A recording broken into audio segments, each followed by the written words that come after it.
Hello bachcho, let's read the question. So question says that if IPC name of an element is unanium, then the correct statement regarding the element is. सबसे पहले जो atomic number sorry IPC name यहाँ पे लिखा है, इसका atomic number क्या होगा? तो आईपीसी नोमेनक्लेचर किसके लिए लिखते हैं? जब इसका एटॉमिक नंबर 100 या 100 से ज्यादा हो, इसके लिए लिखा जाता है। अब इसका एक ट्रिक है कि अगर एटॉमिक यहाँ पे जीरो दिखे तो जीरो के लिए हम यहाँ पे लिखते हैं नील, और नील के लिए सिंबल क्या यूज किया जाता है? नील के लिए हम लिखते हैं एन, ठीक है। फिर वन आ जाएगा, वन के लिए क्या लिखा जाता है? वन के लिए अन लिखा जाता है, और टू के लिए बाई लिखते हैं। तो कुछ इस तरीके से यहाँ पे यूज किया जाता है। अन के लिए यू लिखा जाएगा, बाई के लिए बी लिखा जाएगा, थ्री के लिए तीन तक लिख लेते हैं, थ्री के लिए ट्राई लिखा जाता है। फिलहाल इतना इनफ है, क्योंकि यहाँ पे देखा जाए तो क्या लिखा है? अन अन फिर अन, मतलब क्या है? 111 है।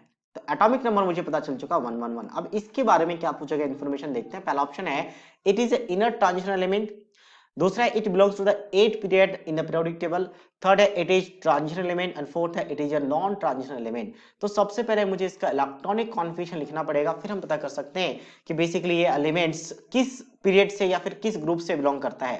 तो एटॉमिक नंबर लिखने के लिए, सॉरी एटॉमिक नंबर नहीं, इलेक्ट्रॉनिक कॉन्फ़िगरेशन, तो सबसे पहले हम नियरेस्ट नोबेल गैस कॉन्फ़िगरेशन लिखेंगे, दैट इज रेडॉन, जिसके लिए एटॉमिक नंबर होता है 86, इसके नियरेस्ट में 86। फिर क्या आएगा? फिर इसके बाद हम एस ऑर्बिटल में करेंगे, सिस 7 पीरियड में एलिमेंट आ जाता है, तो 7, क्योंकि ये 6 पीरियड से बिलोंग करता है, ये 6 पीरियड से बिलोंग करता है, इससे पता चलता है कि 7 पीरियड में जाएगा। तो 7 पीरियड में सबसे पहले एस ऑर्बिटल फिल होता है, तो 4s आएगा। एस के बाद हम फिल करते हैं कि इसमें आपका डी में, और डी में एक ही इलेक्ट्रॉन फिल होता है। इसके बाद एफ फिल होना स्टार्ट हो जाता है। ध्यान रखें, ये सेक्शन है कि एक इलेक्ट्रॉन फिल करने के बाद हम एफ फिल करना स्टार्ट करते हैं। तो अब देखेंगे तो 86 प्लस 2 88 हुआ, जबकि हमें 11 तक जाना है, 1 और 11, तो मतलब एफ पूरा फिल होगा। और पूरा फिल करने के बाद भी हम 1 और 11 तक नहीं पहुंचे, तो अब डी को फिल करना स्टार्ट करेंगे। कितने हो चुके हैं? एक्चुअली यहाँ पे 6 यानी कि 86, और यहाँ पे 2 और 14 यानी कि यहाँ पर 16 हो चुका है। तो यहाँ पे देखेंगे तो कितना हो चुका है आपके पास? 6 6 12 कैरी 1 9 1 10, यानी कि आपके पास 102 हो चुका है। हमें 9 इलेक्ट्रॉन और चाहिए, तो डी में 9 तक जाएगा, डी में 9 तक। हालांकि बाद में एक इलेक्ट्रॉन 7s से इसमें चला जाता है, तो लास्ट इलेक्ट्रॉन डी में गया है, लास्ट इलेक्ट्रॉन डी में। तो लास्ट इलेक्ट्रॉन अगर डी में गया है तो ये कौन सा एलिमेंट है?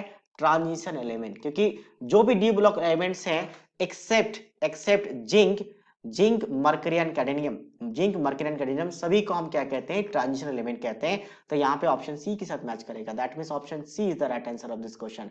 सो I hope you understood it well, all the best.